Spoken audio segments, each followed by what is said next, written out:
안녕하십니까. 저는 오늘 사회를 맡은 울산 사회적 경제지원센터 김은석 국장입니다. 반갑습니다.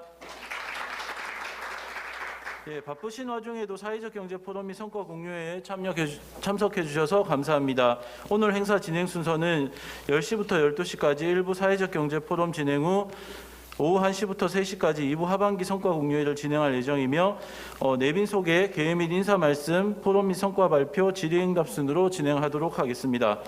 먼저 행사를 시작하기에 앞서 오늘 참석해 주신 내빈을 소개해 드리겠습니다. 이번 행사를 주최해 주신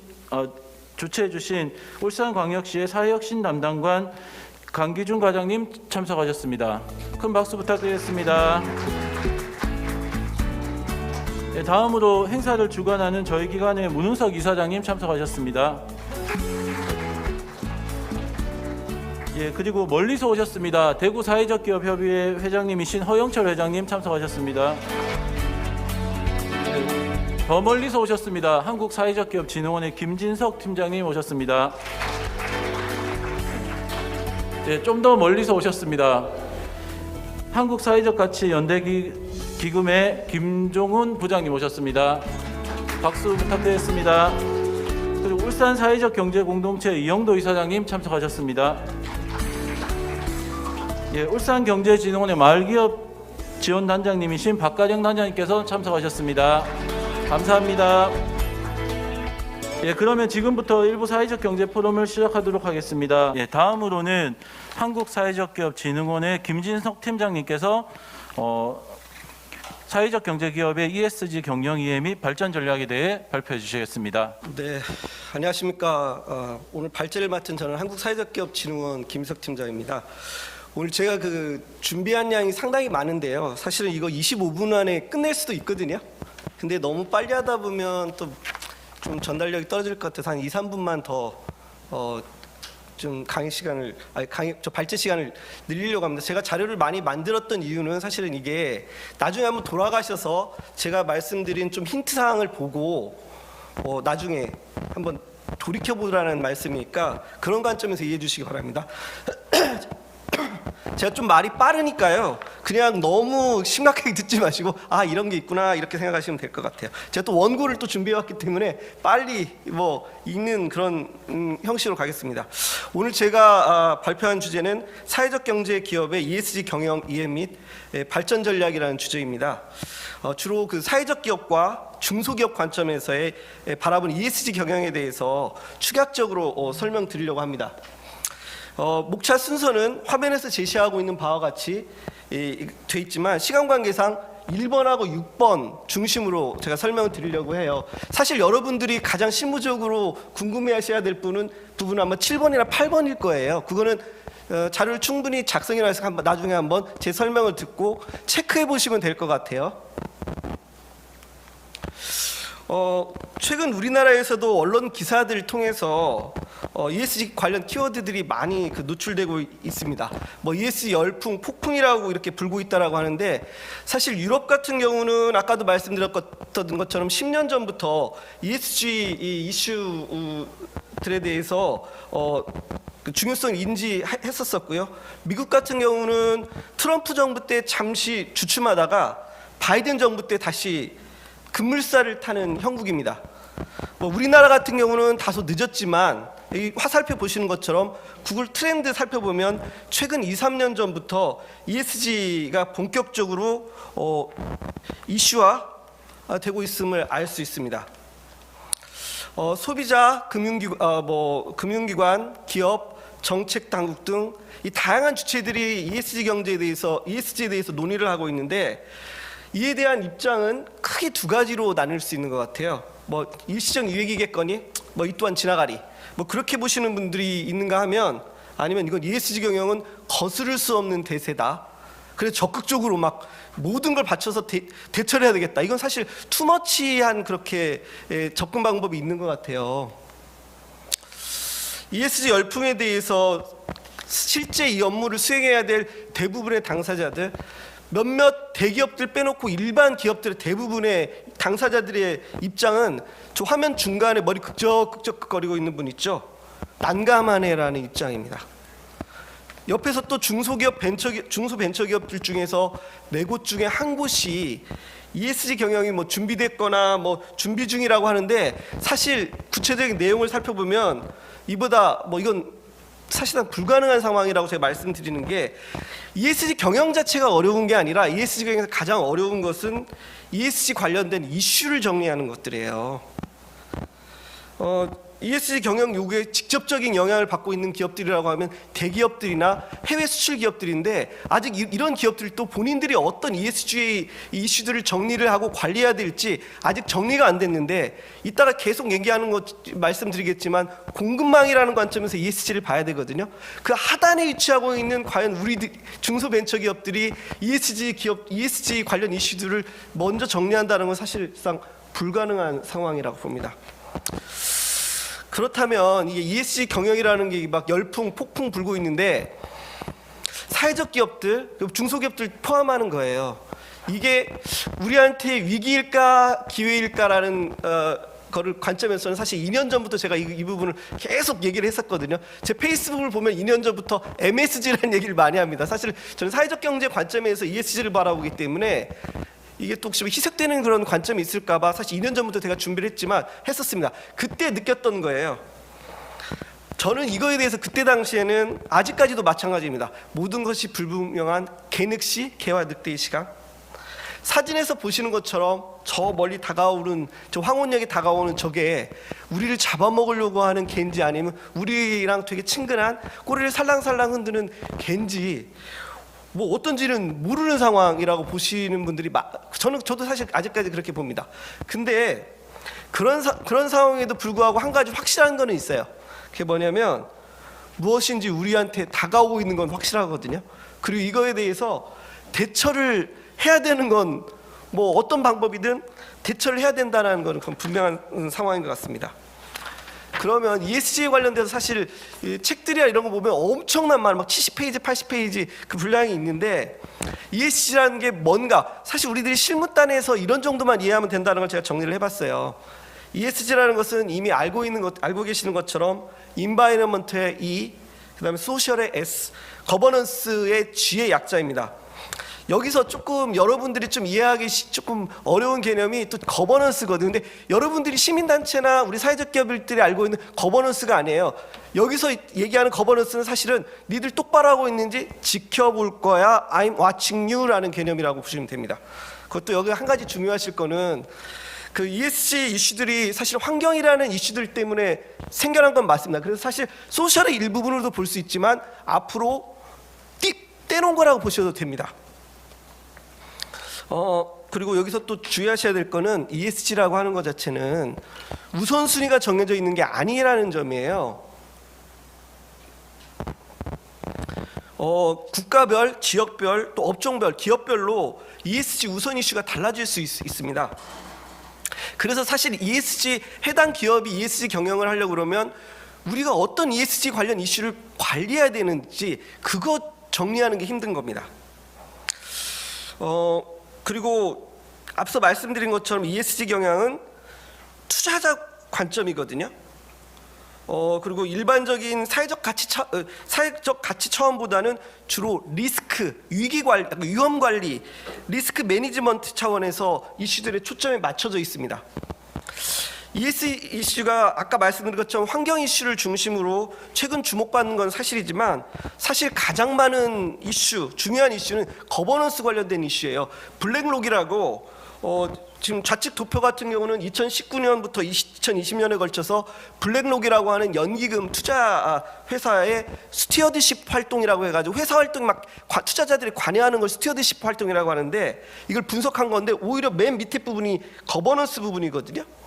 이 부분이 절대적인 양이 많아요. 물론 증가량으로 봐서는 맨 앞에 환경 부분 이슈 첫 번째 있는 게 맞긴 맞지만 절대적인 양에선 여전히 거버넌스 부분 I'm watching you 똑바로 하고 있는지 볼 거야 라는 게 더 많다라는 거. 그리고 우리나라 같은 경우는 오른쪽에 보시면 코리아 디스카운트라고 들어보셨죠?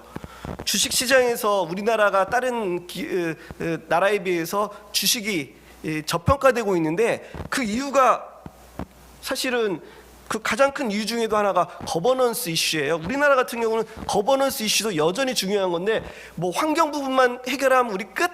그게 아니라는 말씀 드리는 거예요. ESG 논의 전개 과정 이렇게 딱 정리해봤는데 사실 이 정도만 알면 될 것 같아요. 다른 데 같은 설명 잘 안 하는데 처음이니까 제가 해볼게요. 1987년도에 브룬트란트 보고서라는 게 있는데 여기서 처음으로 지속가능 발전이라는 그 의제를 처음 제시했다라고 합니다. 두 번째로 92년에 리우선언이라고 해가지고 예전에 제가 근로복지공 다닐 때 출제위원회였는데 이거 시험 상식 문제도 많이 냈었어요. 다음 중 리우선언의 내용이 아닌 것은 환경에 관련된 내용들을 많이 얘기를 했었거든요. 그리고 세 번째로 UN PRI, I가 뭐겠어요? 인베스트먼트라는 거겠죠. ESG 관점에서 투자 결정과 자산 운영을 고려한다는 책임 투자 원칙을 이때 처음 제시했다라고 합니다. 네 번째로 GRI, 이게 지금 빨간색으로 표시해 놓은 게 리포팅이라는 거잖아요. 리포팅이라는 거는 지속 가능 경영 보고서라는 게 있는데 그거를 어떤 방식으로 좀 제시했으면 좋겠다라는 이런 가이드라인 제시했고, 또 2017년도에 TCFD 권고안이라는 게 테스크포스의 약자거든요. 이게 금융안전위원회라는 데서 설립한 테스크포스인데 앞서서 얘기한 기후변화 관련된 리스크하고 기회 요인을 파악할 수 있도록 재무 정보를 이렇게 조금 공개하자라는 그런 권고안입니다. 여섯 번째로 비즈니스 라운드 테이블이라고 하는데 우리나라 전경련이라고 비슷해요. 이 조찬회에서 사실은 뭐 많은 걸 우리 조찬회처럼 뭐 여러 가지 많이 하는 건데 여기서 기존에는 투자자들의 모임이기 때문에 주주의 이익을 최우선으로 하는 게 당연히 주주들의 투자자들의 최고의 목적이었을 거 아니에요. 근데 갑자기 뜬금없이 2019년도에 이해관계자가 가치가 통합된 그런 그런 목적을 추구하는 기업에 투자를 해야 된다라는 그런 선언을 합니다. 그리고 그 다음에 레리 핑크라는 이 블랙록의 그 CEO가 편지를 서한을 보내는데 앞으로 그냥 기업의 주주 가치만 추구하는 기업에 투자하지 않고 다양한 이해관계자, 우리 사회적 기업들하고 좀 비슷해요. 그런 거를 고려하는 데다가 하지 오로지 주주이익만 생각하는 데는 투자를 하지 않겠다라는 그런 얘기를 해요. 그리고 맨 마지막에 BBC라는 게 있는데 사실은 이게 우리한테는 더 중요한 겁니다. B가 사실은 BBC가 뭐의 약자냐면 바이든, B 블랙록, C는 코비드 19의 약자인데 사실 아까도 얘기했던 것처럼 우리 그 미국 트럼프 대통령이 했을 때는 뭐 환경 협약에도 막 탈퇴해버렸고 뭐 날씨 뭐 온도 2도씨 올라도 지구 안 망해 막 해가지고 튠베리 그 어린 친구하고 막 싸워버리고 막 그랬잖아. 눈 흘기고 있는 막 그런 거 또 많이 뉴스에도 나왔거든요. 그랬다가 다시 바이든이 취임한 이후에 아까 얘기했던 블랙록의 어떤 임원이 바이든 정부에 들어갑니다. 그래서 사실 그 이후에 우리나라가 많은 입법화 과정이 됐다라는 거. 사실 이 부분 때문에 앞에 부분을 정리하면 앞에 부분 내용 다 잊어버리셔도 상관없어요. 앞서 설명드린 그 가이드라인들이 오랜 시간 걸쳐서 이렇게 돼서 사실은 대기업들이나 이런 공부하신 분들을 하나하나 해가지고 변화된 내용들을 다 보셔야 되지만 여러분들이 그걸 왜 봐요? 사실 이미 그런 것들은 대기업들이나 최일선에 이거를 다 봐야 되는 그 부분들이 다 정리를 할 거예요. 우리는 공급망 관점에서 그렇게까지 볼 필요도 없습니다. 다만 한 가지 내가 이렇게 딱 정리한 거는 모든 개별 가이드라인이 딱 한 가지를 지향하고 있다는 거예요. 관점 차이라고 보시면 됩니다. 여기 UN 지속 가능 발전 목표라고 해가지고 Save the Earth, 지구를 구하자는 이런 목표를 하기 위한 활동 가이드라고 보시면 됩니다. 옆에 거 ISO 2600 같은 건 실행 관점, 뭐 가이던스는 뭐 관점, 맨 밑에 GRI 같은 경우는 지속 경영 보고서 어떻게 쓰겠다는 라인이기 때문에 이 전체를 모두 공부하시려고 그러면 강사하시려고만 하세요. 저도 사실 이거 안 보려고 하거든요. 한번 자료만 모아놓고. 다만 이거를 너무 복잡하게 생각하지 마시고 기본에 충실해가지고 이게 세이브 더 어스구나. 우리 사회적 경제 생각하는 모든 사회적 가치나 이런 부분들을 생각하시면 된다라는 그런 거에서 보셔야지 이거 하나하나 다 보시려고 그러면 머리 터집니다. 저도 안 볼 거거든요. 아까 이건 중요한 개념이기 때문에 제가 말씀드렸어요. 뭐냐면 비즈니스 라운드 테이블에 스테이크홀더 캐피탈리즘이라고 해가지고 주주자본주의에서 모든 다양한 이해관계자의 이익을 보자. 좀 여기서 많이 보지 않았어요? 사회적 기업 인증 요건에서 맨날 얘기했던 내용들 많아요. 다양한 이해관계자 비슷하지 않나요? 이거를 앞에 있었던 비즈니스 라운드 테이블에서 얘기했던 그것들을 제가 한번 이렇게 잘난 척하느라고 경영 환경의 패러다임이 이렇게 바뀌었습니다라고 이렇게 정리를 해봤어요. 여기서 보면 주의하셔야 될 게 기존 경영 활동 이제 더 이상 주주의의 원칙을 안 보겠다는 게 아니라는 거, 이게 더 추가됐다는 거거든요. 이것도 거의 사회적 기업들하고 좀 비슷하지 않나요? 저는 그렇게 보이는데, 이 부분 다시 한번 강조를 하려고 제가 이걸 만들어 봤어요. 사회적 가치는 사회적 관점에서 큰 관점, ESG 관점은 투자자, 돈 버는 관점에서 강조점의 차이가 있을 뿐이지 그런다는 걸 제가 도표로 한번 다시 정리를 해봤거든요. ESG 경영을 감성적으로 제가 착한 기업 되게 싫어하거든요. 사회적 기업 착한 기업 제발 안 했으면 좋겠는데 왜 착한 기업 사실 그러다 보면 엄청난 위험 요소로 다가갑니다. 일반 기업들이 조금 실수했었던 거 그냥 넘어갈 수 있는 것도 착한 기업 하다 보면 니들 착한 기업이라서 왜 이래가지고 사실 위기관리 차원에서 진짜 안 좋은 거라고 저는 생각을 하거든요.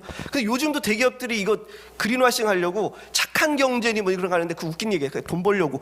돈 버는 게 나쁜 게 아니거든요. 사실 그렇게 하는 것보다 주주를 위한 장기적 투자, 그 재무적 성과도 여전히 중요하고요. 이런 부분 잊지 마셔야 될 거라는 거. 사실 ESG 경영 기본적인 접근 방법은 위기관리. 내가 위기관리 차원에서 접근하는 경우가 많습니다. 이 부분 나중에 좀 소극적인 차원에서. 근데 단순히 위기관리 차원이 아니라 적극적으로 능동적으로 대처했을 때는 새로운 경쟁력의 기회 요소가 될 수 있다는 거 계속 반복되는 얘기지만 제가 계속 해보고 있는 겁니다. 제가 또 이 부분은 여러분들 사실 내년도에는 중소기업청이나 뭐 이런 데에서 돈이 엄청 많이 깔릴 거예요. 그래서 돈 얼마만 부담하시면 우리가 ESG 경영 뭐 해드릴 게 많을 건데 제가 그분들을 활용하지 말자는 건 아니고 돈 얼마가 됐든 한번 돈이 들어가기 시작하면 계속 돈을 써가지고 거기 집착하는 경우가 있거든요. 여러분들의 관점, 여러분들의 상황을 제대로 파악하지 않은 상태에서 외부에 맡긴다는 거는 안 된다는 말씀. 잘못하면 망합니다. 그리고 우리는 사회적 경제를 하시는 분들 같은 경우는 사실은 이미 이런 거에 익숙해 있기 때문에 그런 관점에서 좀 보시라는 얘기를 제가 하는 거예요. 계속 얘기가 나오는 거지만 ESG 경영 할 때 아까 글로벌 공급망이라는 거, 사회적 ESG 경영이 우리나라 뭐 기업, 우리나라 국가에서 우리 착한 기업 합시다, 뭐 세상을 바꿉시다 그런 게 아니에요. 레리 핑크나 그 할아버지나 뭐 그 투자자들이 길게 돈을 잘 벌려고 그러면 이렇게 해야 되라고 요구하는 겁니다. 그것도 우리나라가 요구하는 게 아니라 외국의 투자자들이. 글로벌 공급망이라는 거, 우리가 자발적으로 이걸 합시다 맙시다 그런 게 아니고 안 하면 돈을 못 벌어요.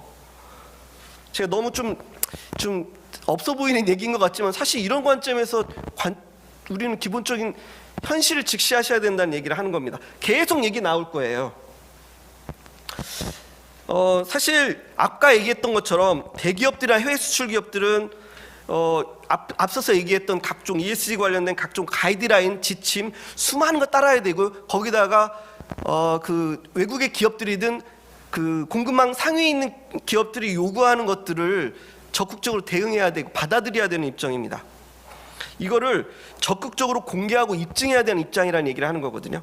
그리고 여기서 이 부분을 왜 적었냐면요, 해외 ESG 선진국들이에서는 해외 투자자들이 ESG 경영 관리를 요구를 하는데 이따가 공급망 얘기가 나오는데 해당 정부에서 그거를 잘 감시하고 살필 수 있도록 입법화를 지원을 해가지고 살펴볼 수 있도록 이렇게 지원을 하고 있어요. 다시 말씀드리면 ESG 경영 요구가 단순한 권고 수준이 아니라 외국에서 입법화 과정을 통해 가지고 실제 법적으로 강제하고 있고요. 만약에 우리나라 해외 수출 기업들이 우리나라에서 아직 ESG 관련된 입법이 안 됐다고 그래가지고 버팅이다 그러면 너 나가, 이렇게 되는 거거든요.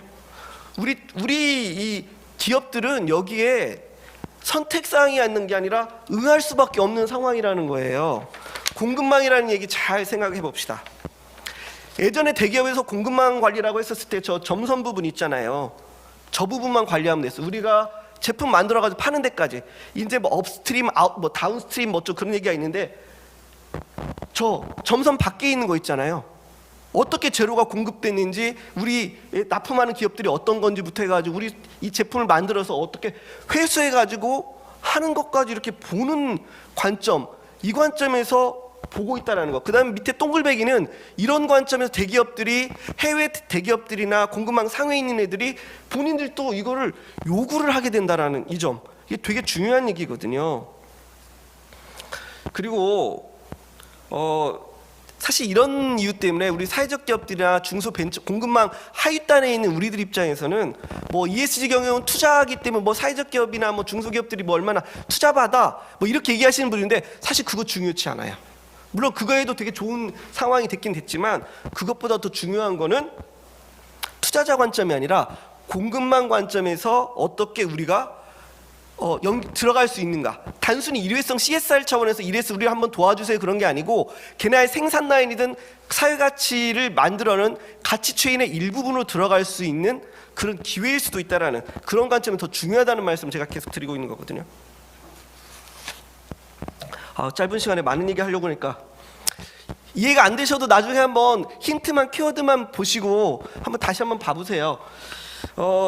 ESG 경영환경에서 사실 투자의 성격이 똑같은 얘기거든요. 공급망 관점 얘기하는 거. 이 부분은 여기 있는 내용도 거의 다 제가 외국 사이트 들어가서 찾은 거예요. ESG 경영환경에서 사실은 투자의 성격도 변할 거고요.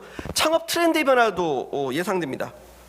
사실 유니콘 기업이라고 해가지고 기업 가치가 뭐 1조 2천억 원 이상인 비상장 기업이라고 하는데 이게 얼마나 됩니까? 근데 우리들 여러분들 유니콘 기업을 합시다 해가지고 우리는 한국 유니콘 뭐 코리안 유니콘 해가지고 막 이렇게 붙여서 하긴 하는데 그렇게 돈 많이 벌고 잘할 수 있는 건 여러분들이 아셔야죠. 내가 농담으로 그 얘기 하거든요.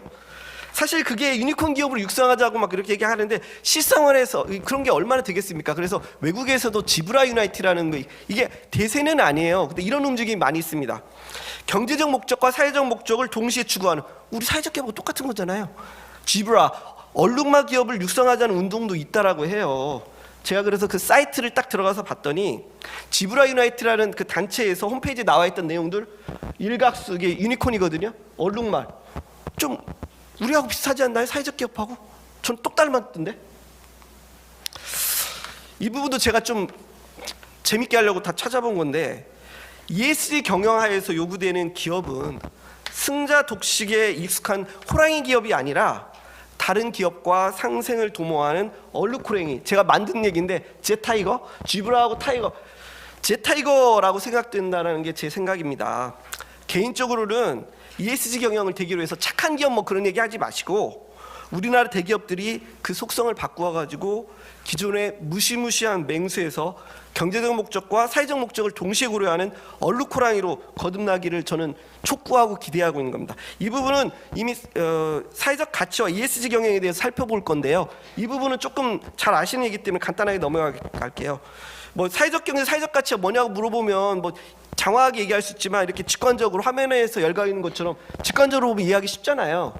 저 사실 사회적 기업 설명할 때 장황하게 설명하지 않고 사회 문제를 해결하기 위한 뭐 비즈니스 그리고 사회적 가치 이런 부분 항상 설명할 때도 공동체가 추구하는 뭐 공익 뭐 이런 부분을 이해하면 될 것 같아요. 근데 공익이라는 것도 고정불변하지 않고 사회적 가치가 사회적 기업이 추구하는 사회적 가치도 우열이 있는 것도 사실 아닐 수 있거든요. 공익이라는 것도 마찬가지예요. 사실 문화적 규범, 인간관계 상호작용, 교육, 지역 뭐 소속 결차세 등에서 영향을 받는 뭐 그런 성격이 있어요. 공공성이라고 하는 건 다양성, 유독성. 저는 지금 말씀드리고 싶은 건 협의성을 가진다는 걸 우리가 인정을 해야 된다는 거를 왜 인정을 아무도 안 한다는 거예요. 사회적 가치에 우열이 있을 수 있는 건 아니고요. 가장 중요한 거는 우리가 가장 우선순위로 해야 하는 게 뭔가 이런 부분 협의한다라는 게 진짜 사실 중요한 것 같아요. 근데 이런 부분에 대해서는 사실 이해를 잘 안 해주시더라고요. 그리고 지금 보시면 오른쪽에 보신 것은 사실 사회가치 기본법에 정의하고 있는 사회적 가치 열거되어 있는 이런 부분인데 이런 부분이 뭐 이게 엄마가 좋아 아빠가 좋아 막 이렇게 해가지고 비교한 그러니까 협의를 한 거지 이게 절대 불면의 거 아니에요. 근데 사실 이게 그 유엔 뭐 지속가능 개발 목표랑 거의 비슷하지 않나요? 이게 대표적인 걸 적어놨지만 사실 사회적 기업 범주가 다 여기 추구하는 범주가 다 들어가요. 그래서 뭐 유엔 지속가능 발표에서 하는 건 뭐가 뭐시기 하고 우리가 추구하는 사회적 기업 뭐시기 하고 그런 식으로 이렇게 볼 필요는 없다라는 얘기. 사실 이 얘기를 하려고 이렇게 장황하게 설명합니다. ESG 관련 이슈들을 따로따로 볼 건 아니고 크게는 ESG에서 얘기하고 있는 문제들도 사회 문제 일부로 볼 수 있습니다. 그리고 ESG 경영 활동은 ESG 경영 활동을 사회 문제를 해결해 가면서 비즈니스를 수행하는 거라고 제가 정의를 해봤는데, 이러면 사회가치 추구 활동은 ESG 경영을 포괄하는 그 개념으로 볼 수 있지 않을까? 그리고 개별 사회적 급이 추구하는 사회적 가치, 공공기관의 기업이 추구하는 사회적 가치, 투자자 관점에서 본 ESG 관점에서 본 사회적 가치, 이 모든 게 광의의 사회적 가치에 포함된다는 얘기를 제가 해보고 싶어서 이렇게 장황한 얘기를 했었던 거거든요. 현 정부에서 사실은 많은 얘기 하잖아요. 사회적 경제한테 요구하는 게 뭐였습니까? 공공 부문과 시장형, 공공성과 시장성 어디 매 중간 영역에 있는 영역에서 사회적 경제에서 역할을 해주기를 기대하고 있는데, 사실 이게 이런 역할은 앞으로도 변하지 않을 겁니다. 정권이 뭐 바뀌든 안 바뀌든 그게 중요한 게 아니라 이 부분은 뭐 이제 국제적인 뭐 거기 때문에 이 부분은 변할 일이 없어요. 사실 환경 부분도 그런 부분의 영향이라고 저는 대표적인 거라고 봅니다. 이 부분을 제가 정리해봤는데, 좌측은 우리 사회적 기업이 추구하는 사회적 가치, 오른쪽은 ESG 경영이 추구하는 사회적 가치라고 제가 정리를 해봤어요. 사회적 사회적 가치라고 하는 건 좀 폭넓은 범위, 그 다음에 ESG 경영이라고 하는 건 투자자 관점에서 조금 소극적인 관점에서 본 거거든요. 그리고 사회적 기업에서는 다양한 이해관계자가 있다라고 하면 ESG 경영 같은 경우는 스테이크홀더, 그 다음에 우리 자율경영공시 되게 중요시 여기잖아요. 여기는 정보 공개라는 게 엄청 중요하게 생각하거든요. 우리 사회가치 측정하려고 하는 게 있고, 여기는 평가 및 측정, 600여 개가 하는 평가 및 측정 도구가 있습니다. 사실 이 얘기는 조금 좀 겸연쩍은 얘기인데, 우리 그동안 사회적 기업들 얘기할 때 뭐 이게 사회적 기업이야, 빨갱이냐, 뭐 기업이냐 뭐 이런 얘기 했었을 때 우리 설명하기 어려웠잖아요. 이제는 자본주의에서 이거를 엄청 요구하잖아요. 경제적 목적도 추구하면 사회적 목적, 아까 지브라 유나이트 막 이런 얘기 하잖아. 사회적 기업들한테 요구하는 거는 그랑 똑같아요. ESG 경영에서 똑똑한 기업. 사실 혁신이라는 게 더 필요할 수도 있을 것 같아요. 사실 ESG 경영 체계라고 하는 것 자체는 기본적으로 그 뼈대나 구조에 있어가지고 일반적인 기업의 경영 체계와 별다른 체계가 없습니다. 다만 아까 얘기했듯이 경영 전략 수립 시 재무적인 관점뿐만이 아니라 비재무적 관점이나 관점에서 추가해야 될 게 있다라는 거. 그리고 그 ESG 관련 이슈들을 일종의 급격한 환경 변화라고 보시면 될 것 같아요. 그래서 기존 경영 전략 체계를 새롭게 짜라는 게 아니라 거기에다가 ESG 관점, 공급망 관점, 외부 공개화하고 증명이 중요하다는 관점에서 한번 재정립하면 된다라는 얘기를 제가 하려고 계속 합니다. 뭐 이걸 단순 리스크 관리 차원에서 보지 않고 좀 적극적으로 보면 분명히 기회 요인이라는 말씀드리고, 리스크를 받아들일 건지 장기적으로 피하지 못했을 때 받아들일 수도 있거든요. 이게 사실은 기회 요인으로 장기적으로는 삼아야 된다는 얘기를 하려고 이렇게 조금 잘난 척하라고 얘기를 해봤습니다. 사실 그동안의 ESG의 접근 방법은 이런 여기서 제시하고 있는 리스크, 소극적일 수밖에, 이런 거 욕 안 먹으려고 이런 관점이 이거는 어디 있는 걸 제가 외국에 있는 사이트에서 이걸 정리를 해봤거든요. 이런 리스크 관리가 대부분 아마 우리 중소기업들은 이런 관리 차원에서 할 텐데, 우리 사회적 기업은 이걸 넘어 비욘드 리스크 관리, 우리 사회적 기업은 원래는 사회적 가치 추구하려는 게 우리 목적이었잖아요. 더 잘할 수 있지 않을까? 그 용어는 한번 리스크 매트릭스, 리스크 매니지먼트라는 용어가 있는데, 이건 한번 나중에 우리 국장님한테 얘기를 하셔가지고 이거 좀 해달라고 해보세요. 그리고 제가 얘기했더니 모든 ESG 경영 이슈들이나 모든 거 다 관리하려고 하면 우리 힘들거든요. 그렇게 하실 필요 없어요. 타겟이 되는 공공기관이나 대기업들하고 관점해가지고 거기가 뭘 우선순위로 하는지 그것도 따져보셔야 되고, 또 중대성 평가라는 개념이 있어요. 이런 거 관련돼서 제일 중요한 것부터 뭐부터 해야 되는지 선택과 집중을 하시고 할 수 있는 것부터 하라는 얘기예요. 이 부분은 좌측 도표에서 본 것처럼 세상에서 속도가 가장 빠른 것은? 이라는 질문에 치타 비행기 빛의 속도보다 빠른 게 ESG 경영, ESG 전문가들이래요. 사실 제가 이 부분들을 ESG 경영 어려운 게 아니라고 그랬죠. ESG 이슈 관리하는 게 힘들어요. 이슈를 정리하는 게. 제가 가장 우려하는 상황 중에서 하나가, 혹시 내년도에 중소벤처기업에서 엄청 돈을 많이 뿌릴 건데 거기서 돈 준다고 우리 돈 몇백만 안 주니까 대신해줘, 그런 거 없어요. ESG 관련 정보나 제가 얘기했던 가이드 관련된 거나 내가 타겟이 되는 공공기관 대기업들에 대한 이슈나 이런 부분들은 외부 전문가한테 맡겨서 똑똑똑 시켜가지고 컨트롤 C 컨트롤 V 못하게, 대신에 우리가 할 수 있는 내부의 소셜 미션이든가 우리가 제공할 수 있는 사회적 가치가 밸류 체인에 어떻게 제공할 수 있는 거는 우리가 잘 알기 때문에 내부 역량 갖추셔가지고 교육시켜가지고 우리가 돈벌이를 해야죠. 왜 남한테 맡겨요? 아니죠. 저 이 부분 얘기하고 싶은 게 사실 마음이 급해가지고 제가 급하게 정리하는 겁니다. 그리고 계속 얘기하지만 측정할 수 있고 보여줄 수 없으면 투자자들이 안 볼 거 아니에요. 그런 관점에서 제가 생각했을 때는 구체적인 목표 설정, 체계적인 지표 관리 진짜 중요하고요. 그 다음에 ESG 아까 얘기했지만 ESG를 단순히 리스크 관리 차원 넘어서 사회적 기업의 차별성에 충실해가지고 경쟁 우위 전략으로 좀 삼아보면 어떨까? 이 부분은 조금 넘어갈게요. 지금은 사회적 기업의 위기인가 기회인가 이 부분은 조금 제가 한 5분에 걸쳐서 지금 26분이어서 5분에 걸쳐서 좀 설명을 드릴게요. 뭐 사회적 기업 뭐 이런 과정 걷잖아요. 미션 어떻게 하고 비즈니스 확장하고 뭐 제가 이거 10년 전에 얘기했던 거예요. 사회적 기업이 그냥 미션에만 충실하면 안 된다. 지속 가능성 중요하다. 뭐 실패한 뭐 이런 부분 이내에 쭉쭉 넘어갈게요.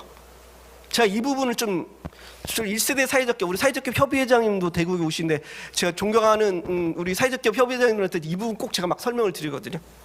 ESG 환경이 과연 우리한테 기회인가 위기인가 이 부분 한번 보자라는 거예요. 그동안에는 사실 사회적 기업이 소셜 미션에 충실했으면 대기업 등 여러 가지 협업 기회를 통해서 자연스럽게 규모화도 됐고 자연 독점 될 수밖에 없었어요. 그리고 우리가 어떤 사회적 가치를 추구하는지 막 요구해달라는 것도 그렇게 많지 않았고 또 그런 거에 대응할 필요도 없었고 자연스럽게 독과점이 형성이 될 수 있었거든요.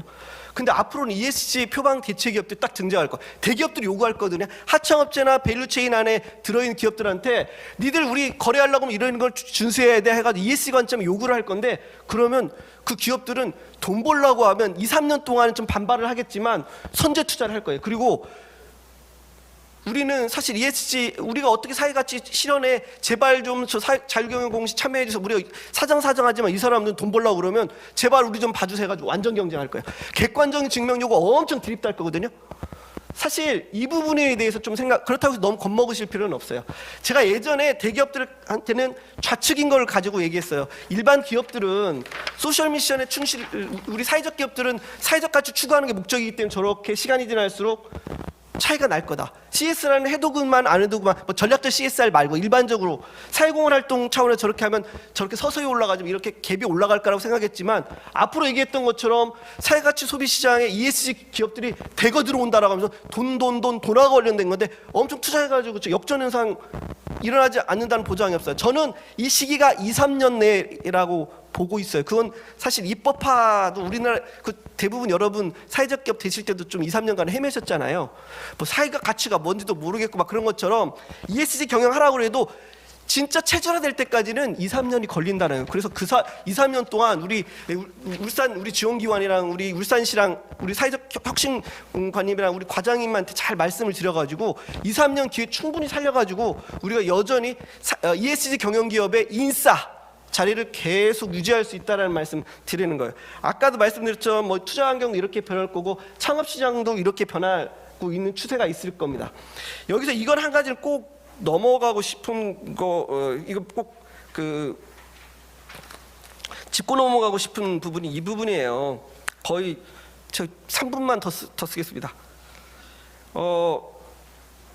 사실 ESG 경영 이거 하실 때 투자 시장과 소비 시장의 변화라는 거를 우리는 투자 시장만 하고 있거든요. 대기업들과 관점 소비 시장도 되게 중요한 겁니다. 돈줄 혼줄 뭐 3부르씩 해가지고 저런 걸로 대변되는 MZ세대의 특성들을 고려를 해봐야 되는데요.